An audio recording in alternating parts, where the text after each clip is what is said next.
Hi hello welcome to my channel. So இன்னைக்கு நம்ம சேனலில் ஒரு சப்பாத்தியாக சாப்பிட்டு உங்களுக்கு போர் அடிக்குதா? அப்போது உங்களுக்கு தாங்க இந்த வீடியோ. சன்னா மசாலாவோட இந்த காலிஃப்ளவர் சப்பாத்தி சூப்பராக இருக்கும். கண்டிப்பாக வீட்டில் ட்ரை பண்ணி பாருங்கள். அண்ட் வீடியோக்கு லைக் போட்டு சப்ஸ்கிரைப் பண்ணிட்டு பக்கத்தில் இருக்க பெல் ஐக்கன் டச் பண்ணுங்கள். ஸோ இப்போ வாங்க எப்படி பண்ணுறதுன்னு பார்க்கலாம். ஸோ அதுக்கு ஒரு மிக்ஸி ஜார் எடுத்துக்கலாம். அதில் ஒரு துண்டு இஞ்சி இந்த மாதிரி கட் பண்ணி ஆட் பண்ணிக்கோங்க. அண்ட் ஒரு பச்சை மிளகாய் நல்லா சாப் பண்ணி ஆட் பண்ணிக்கோங்க. அரை வெங்காயம் ஸோ இந்த மாதிரி ஆட் பண்ணிக்கோங்க. ஆட் பண்ணி நல்லா கொரப்பாக இந்த மாதிரி ஒரு பேஸ்ட்டாக வந்துட்டு அரைச்சி எடுத்துக்கலாம். ஸோ இப்போ இது கூட வந்துட்டு கோதுமை மாவு மெஷர்மெண்ட்லாம் இல்லை, நமக்கு எவ்வளோ தேவையோ நம்ம வந்துட்டு எடுத்துக்கலாம். அதாவது நீங்கள் நார்மல் சப்பாத்தி உருட்டுறதுக்கு எவ்வளோ மாவு எடுப்பீங்களோ அவ்வளோ மாவு வந்துட்டு ஆட் பண்ணிக்கோங்க. கோதுமை மாவு மட்டுமே போதும். ஸோ கோதுமை மாவை ஆட் பண்ணிவிட்டு இது கூட வந்துட்டு சில்லி ஃப்ளேக்ஸ் ஆட் பண்ணிக்கோங்க. ஒரு ஃப்ளேவருக்கு ரொம்ப நல்லாயிருக்கும். அண்ட் அதுக்கப்புறமா இது கூட வந்துட்டு கசூரி மேத்தி நல்லா வந்துட்டு ஒரு மாதிரி ஸ்மாஷ் பண்ணி ஆட் பண்ணுவோம்ல, ஸோ அந்த மாதிரி வந்துட்டு ஆட் பண்ணிக்கோங்க. ஸோ இதுவும் ஃப்ளேவருக்கு தான், ரொம்ப டேஸ்டியாக நல்லா ஃப்ளேவர்ஃபுல்லாக இருக்கிறதுக்கு இந்த மாதிரி ஐட்டம்ஸ்லாம் சேர்த்திங்கன்னா நல்லாயிருக்கும்.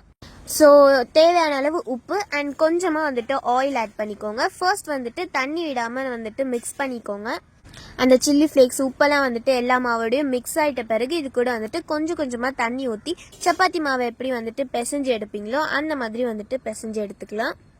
ஸோ நல்லாவே வந்துட்டு பிசைஞ்சு இந்த மாதிரி ஒரு ரவுண்ட் ஷேப்பில் எடுத்துக்கோங்க. அண்ட் காலிஃப்ளவரில் வந்துட்டு ஒரு சில புழு அதெல்லாம் இருக்கும்ல, ஸோ அதுக்காக வந்துட்டு ஒரு சுட தண்ணி வார்ம் வாட்டர் இருக்கணும். அந்த வார்ம் வாட்டரில் நம்ம கட் பண்ணி வச்சுருக்க காலிஃப்ளவர் கொஞ்சமாக வந்துட்டு மஞ்சத்தூள் கொஞ்சமாக உப்பு ஆட் பண்ணி கொஞ்சம் நேரம் வந்துட்டு அப்படியே ஒரு 5 to 10 minutes அந்த வார்ம் வாட்டர்லேயே விட்டுருங்க. அப்போ வந்துட்டு அதில் இருக்கிற இன்ஃபெக்ஷன் பாக்டீரியாஸ் எல்லாமே வந்துட்டு கிளியர் ஆகிடும். ஸோ இப்போ வந்துட்டு இதை தனியாக எடுத்து வச்சுக்கலாம். ஒரு 5 minutes கழிச்சு நல்லா ஆறின பிறகு இது கூட வந்துட்டு இந்த திருவல் இருக்குல்ல, ஸோ அதில் வந்துட்டு இந்த மாதிரி துருவி எடுத்துக்கலாம். ஸோ இது கட் பண்ணணும்னு இல்லை, இந்த மாதிரி குட்டியாக இருந்தால் நல்லாயிருக்கும். வெள்ளை கலரில் இந்த மாதிரி பிளெயின் துணி எடுத்துக்கோங்க. நம்ம இப்போ திருவணும்ல, ஸோ அந்த காலிஃப்ளவர், ஸோ அதை வந்துட்டு இது கூட ஆட் பண்ணிக்கலாம். ஆட் பண்ணி இந்த மாதிரி தண்ணியே இல்லாமல் நல்லாவே வந்துட்டு புழிஞ்சு எடுத்துக்கோங்க. பிகாஸ் நம்ம காலிஃப்ளவர் ஸ்டஃப்டு பராத்தா தான் பண்ண போகிறோம்.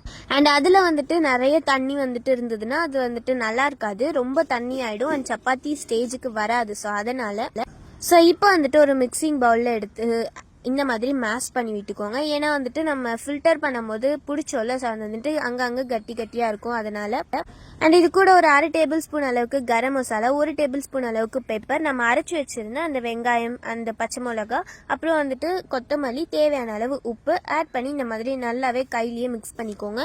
வீடியோக்கு எல்லாருமே லைக் போட்டு பாருங்கள், சப்ஸ்கிரைப் பண்ணிட்டு பக்கத்தில் இருக்கு பெல் ஐக்கன் டச் பண்ணிங்கன்னா எனக்கு ரொம்ப மோட்டிவாக இருக்கும். நெக்ஸ்ட் வீடியோஸ் கொடுக்கறதுக்கு ஹெல்ப்ஃபுல்லாக இருக்கும்.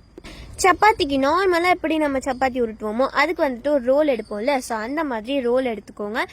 ஃபர்ஸ்ட் வந்துட்டு மாவு ஆட் பண்ணிக்கோங்க. அதுக்கப்புறமா இந்த மாதிரி ரவுண்ட் பண்ணி இந்த மாதிரி நல்லா விரிசலே இல்லாமல் நம்ம வந்துட்டு ரவுண்ட் பண்ணி எடுத்துக்கணும். அதுக்கப்புறம் இது கூட வந்துட்டு இந்த மாதிரி தம் ஃபிங்கர் வச்சே நம்ம வந்துட்டு ஓட்டை போட்டு எடுத்துக்கணும். சென்டரில் நம்ம ஸ்டஃப் பண்ணி வச்சுருக்கோம்ல காலிஃப்ளவர், ஸோ அதை வந்துட்டு இது கூட உள்ளே வச்சுட்டு அந்த மாவெல்லாம் வச்சு க்ளோஸ் பண்ணி விட்டுருங்க.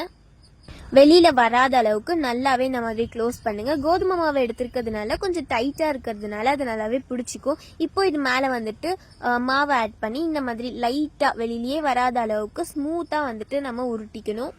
நமக்கு ரொம்ப தின்னாலாம் வேண்டாம், பிகாஸ் உள்ள வந்துட்டு ஸ்டஃபிங் வச்சிருக்கோம், அது வந்துட்டு வெளியில வந்துடும். ஓரளவுக்கு திக்காவே நம்ம வந்துட்டு உருட்டி எடுத்துக்கலாம். ஸோ அதுக்கு நீங்க வந்துட்டு கொஞ்சம் நிறைய மாவு எடுத்தீங்கனாலே நம்ம வந்துட்டு நல்லா பெருசா உருட்டுறதுக்கு வந்துடும். அண்ட் ஒரு பேன் எடுத்து அதுல வந்துட்டு ஆயில் இந்த மாதிரி அப்ளை பண்ணிட்டு நம்ம உருட்டி இருந்தோம்ல, ஸோ அந்த பராத்தா வந்துட்டு இது மேல ஆட் பண்ணிக்கலாம்.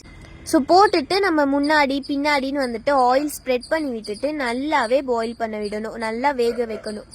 நல்லா சாஃப்டாகும். உள்ளே இருக்கிற காலிஃப்ளவர்லாம் ஸ்டஃபிங்லாம் வந்துட்டு நம்ம வந்துட்டு வேக வைக்கலை, ஸோ அது வந்துட்டு வேகிறதுக்கும் இது நல்ல ஒரு டைமிங்காக இருக்கும். இந்த மாதிரி நல்லாவே வந்துட்டு நம்ம வேக வச்சு எடுத்துக்கணும். பார்க்கும் போதே டெம்டிங்காக இருக்குது. இதுக்கு சைட் டிஷ்ஷே வேண்டாம், பட் இருந்தாலும் உங்களுக்கு சைட் டிஷ் வேணும்னா நம்ம வந்துட்டு எடுத்துக்கலாம். சன்னா மசாலா, கார சட்னி, தேங்காய் சட்னின்னு இப்படி எந்த வேணாலும் நம்ம வந்துட்டு சைட் டிஷ்ஷாக எடுத்துக்கலாம். இந்த மாதிரி எல்லா பராத்தாவும் வந்துட்டு எடுத்துக்கோங்க. இப்போ வந்துட்டு சர்வ் பண்ணி சாப்பிடலாம். நான் வந்துட்டு சன்னா மசாலாவில் சர்வ் பண்ணிக்கிட்டேன். உங்களுக்கு எதில் வேணுமோ சர்வ் பண்ணிக்கோங்க. அண்ட் நான் போய் சாப்பிட போகிறேன், நீங்களும் மிஸ் பண்ணாமல் சாப்பிடுங்க. வீடியோ பிடிச்சிருந்தா லைக் பண்ணுங்கள், ஷேர் பண்ணுங்கள், கமெண்ட் பண்ணுங்கள், சப்ஸ்கிரைப் பண்ணுங்கள், பக்கத்தில் இருக்க பெல் ஐகானை ப்ரெஸ் பண்ணுங்கள். நெக்ஸ்ட் வீடியோவில் மீட் பண்ணலாம். தேங்க்யூ, பாய்.